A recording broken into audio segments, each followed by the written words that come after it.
Hi everyone, this is Anka with a painting video. Here I am working on another cat face. This is an aluminum form that was hand shaped by my design partner Japri. It is a thin piece of metal that is cut out and then hammered and cleaned and prepped for me to paint on. So after the piece is primed with a fill primer, I'm using acrylic paints. It's a really great surface. I love painting on aluminum, super smooth, lightweight, and yeah, these really interesting shapes that would be very difficult to get in to create in other ways. So yep, that's the background for this. And I am working on kind of a tiger kitty here. I didn't have a crazy set plan, or a lot of my pieces they start with just a vague vision of some of the visuals, and then kind of the story or the narrative comes together as I'm working on it. And so I would say this is loosely related to my pattern cat series or my tattoo cat series, which is it's all connected, but something I'm drawn to over and over again is combining the artificial with the natural.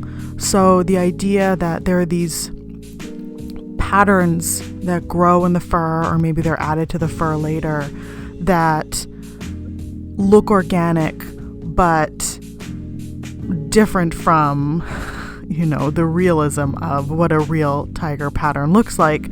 These are slightly more stylized, curly Q designs, kind of almost like tribal tattoos, or kind of like that goth script, very lots of points and swoops and curves. And so I think kind of that was a big draw of making a tiger that is just a little bit different, a little bit more fantasy, and just rolling with it, seeing what happened. As you could see, when I started, I was with a slightly more straightforward cat face. I had a very relaxed muzzle. It was just kind of smiling. And then I thought of adding this moth on its forehead, and that kind of brought me to this little confused smirk and the crossed eyes as it's trying to look at what's landed on its face. And a little departure from some of my other works where I made these really surreal eyes with these contrasting bands of color around these little goopy pupils. I like the way it turned out. It was I just made that up in the moment, just decided to try something a little different.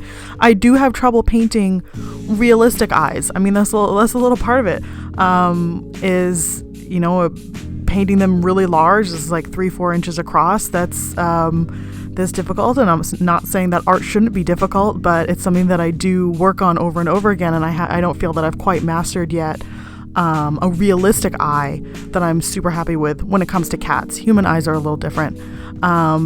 But yeah, going with just a completely off the wall cartoon style, I think it looks great here. I'm really happy with it. And this moth is largely fantasy, just looking at lots of different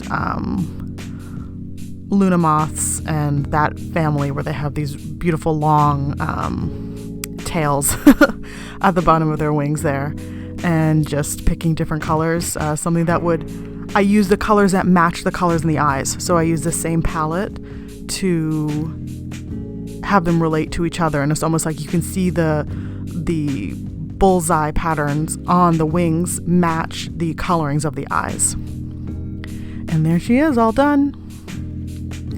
Such a cute piece, so silly.